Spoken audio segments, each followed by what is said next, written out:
साहेबराव पवार हिरी त्यांना.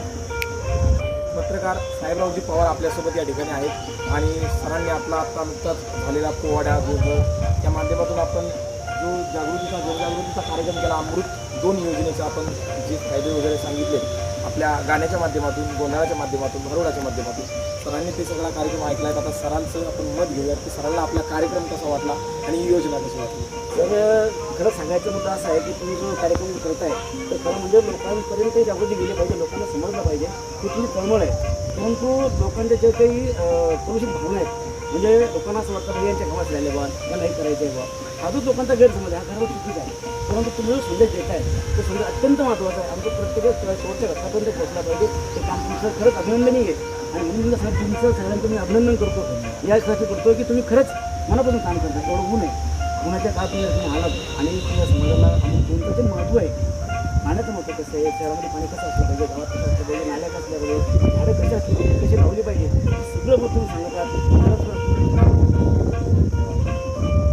ही अमृत 2 योजनेअंतर्गत महाराष्ट्र शासनाने 2021 ते 2026 पर्यंत ही योजना 2026 5 वर्षासाठी ही योजना लागू केली आणि या योजनाच्या अंतर्गत महाराष्ट्र शासनाने बरेच असे कामं केले. आणखी काही कामं सुरू आहेत, जसं की नळ जोडणी योजना असेल, घराघरात स्वच्छ पाण्याचा प्रवाह असेल, झाडं लावणे असेल, त्यानंतर रस्ते स्वच्छ करणं असेल, ज्या ठिकाणी उजाड जमीन आहेत त्या ठिकाणी सुंदर बागा लावण्याचं काम केलं.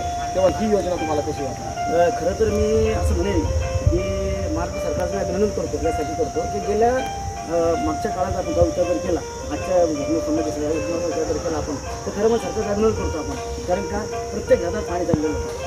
असा काळ होता त्या काळात पाणी उन्हाळ्यात पाणी प्यायला मिळत होतं. पण आज मी माझ्या गावात सांगतो, तुमच्या गावचा रहिवासी आहे, माझ्या गावात आज मला प्यायला पाणी दर 8 जण मिळतं. मी चांगल्या प्रकारचं पाणी मिळतं. आमच्या गावाला पाणीच मिळत नव्हतं प्यायला. म्हणून या सरकारने मी अभिनंदन करतो, कारण आता सध्या लोकांना कुठलं पाणी मिळतं प्यायला आणि तेही उन्हाळ्यात मिळतं प्यायला. पावसाळ्यात मिळलं पावसाच्या उन्हाळ्यात प्यायला ही मोठी गोष्ट आहे. आणि म्हणून सरकारने जे काही मानलं अगदी तळागाळच्या माणसाच्या कामाची योजना अजून योजना असं चालू ठेवत असं माझी विनंती आहे. तेव्हा ही जी योजना महाराष्ट्र सरकारने राबवली याचा आपल्या भविष्यातील तरुण पिढीला, म्हणजे आपल्या भविष्यातील युवा पिढीला याचा काय फायदा होऊ शकेल असं तुम्ही नाही, तरुण पिढीला फायदा असा होऊ शकतो की तरुण पिढी जर हा जो स्तोत्र आहे, हा जो घेतलाच मला, तर हा जो तरुण पिढीचा युवा आहे, तरुण आहे, त्याचा फायदा ते करू शकतो.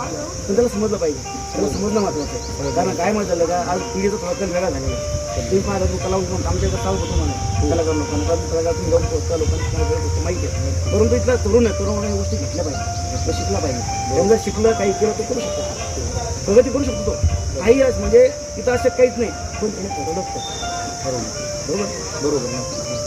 तर आपल्याला पत्रकार साहेबांनी सुंदर असं या ठिकाणी सांगितलं की त्यांना योजना कशी वाटली, त्यांच्या प्रतिक्रिया दिल्या, त्यांचं मत मांडलं. त्याबद्दल मी त्यांचे खूप खूप आभार मानतो. धन्यवाद. जय हिंद.